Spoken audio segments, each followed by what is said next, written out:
Et si je te disais que ton chien ne te voit pas comme un humain? Oui, tu as bien entendu, tu crois être son maître, son ami, sa famille, mais pour lui, tu n'es rien de tout ça. Tu es quelque chose de plus profond, pas un dieu, pas un semblable, mais un être qu'il ne peut ni classer ni comprendre, et pourtant qu'il aime au-delà de toute logique. Pour lui, tu n'appartiens pas à une espèce, tu appartiens à une émotion, à la sienne. Et ce que tu vas découvrir maintenant pourrait bien changer à jamais la façon dont tu regardes ton chien.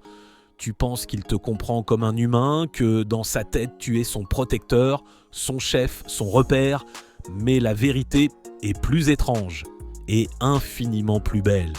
Les chiens ne lisent pas les visages, ils ne pensent pas en mots, ils pensent en son, en odeur, en rythme.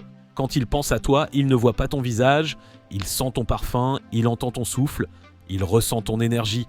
Pour lui, tu n'es pas une image, tu es une mélodie qu'il reconnaît même dans le silence. Et plus tu l'aimes, plus cette mélodie s'imprime dans son cœur. Tu n'es pas humain pour lui, tu es un sentiment vivant. Imagine son monde, un univers de sons, de vibrations, d'odeurs. Pas de forme nette, pas de mots. Tout est mouvement, chaleur, fréquence. Et au milieu de ce chaos sensoriel, il y a toi. Toi, l'unique repère. La seule constante dans son univers qui change tout le temps. Quand tu rentres, avant même de t'entendre, il sent déjà la trace que tu laisses dans l'air, ton odeur, ton empreinte chimique. Et alors, quelque chose s'allume en lui, une montée d'ocytocine, l'hormone du lien, la même qu'un enfant ressent en voyant sa mère. Ce n'est pas une émotion, c'est un ancrage biologique, tu comprends? Tu n'es pas humain pour lui, tu es le sien. Une présence vivante, rassurante, l'axe autour duquel tout son monde tourne. Les chercheurs l'ont observé, le cerveau d'un chien ne réagit pas à toi comme à un humain. Quand il sent un inconnu, son cerveau analyse. Quand il sent ton odeur à toi, son cerveau s'illumine. C'est la zone de la récompense qui s'active, la même que lorsqu'il joue, mange ou reçoit de l'amour.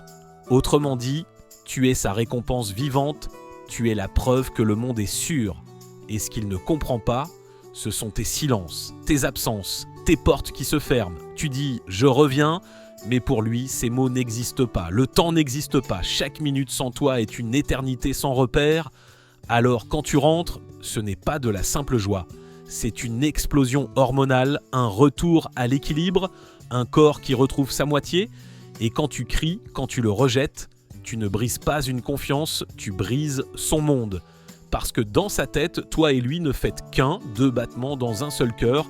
Mais voici ce que presque personne ne sait. Si ton chien ne te voit pas comme un humain, alors comment te perçoit-il vraiment? Est-ce un élève, un enfant, un compagnon, un guide? Les scientifiques parlent d'attachement interspécifique. Mais ton chien, lui, ne parle pas de science. Il parle de toi et de ce qu'il ressent quand ton regard croise le sien. Tu veux savoir ce qu'il lit dans tes yeux? Pourquoi il te suit partout, même aux toilettes? Pourquoi il dort contre tes jambes, même quand tu veux de l'espace? Reste, parce que ce que tu vas découvrir maintenant n'est pas une explication, c'est une révélation. Ce lien que tu as avec lui n'est pas celui d'un maître et de son animal, c'est celui d'un être et de son miroir. Il t'imite sans le savoir. Tes émotions deviennent les siennes. Ton stress, il le porte. Ta paix, il la respire. Quand tu ris, il s'apaise. Quand tu pleures, il se rapproche. Pas pour te consoler, mais pour partager ton souffle. Parce qu'il ne te voit pas avec ses yeux, il te ressent avec tout son corps. Pour lui, tu n'as pas de forme. Tu es une chaleur, un rythme, une pulsation qu'il reconnaît entre mille. Tu n'es pas humain pour lui, tu es lui, version P. Souviens-toi de la première phrase. Ton chien ne te voit pas comme un humain. C'était vrai. Mais maintenant, tu comprends pourquoi. Parce qu'il ne te voit pas avec les yeux, il te ressent avec le cœur. Quand il pose sa tête sur toi, ce n'est pas une demande d'affection, c'est sa façon de dire « tu fais partie de moi ».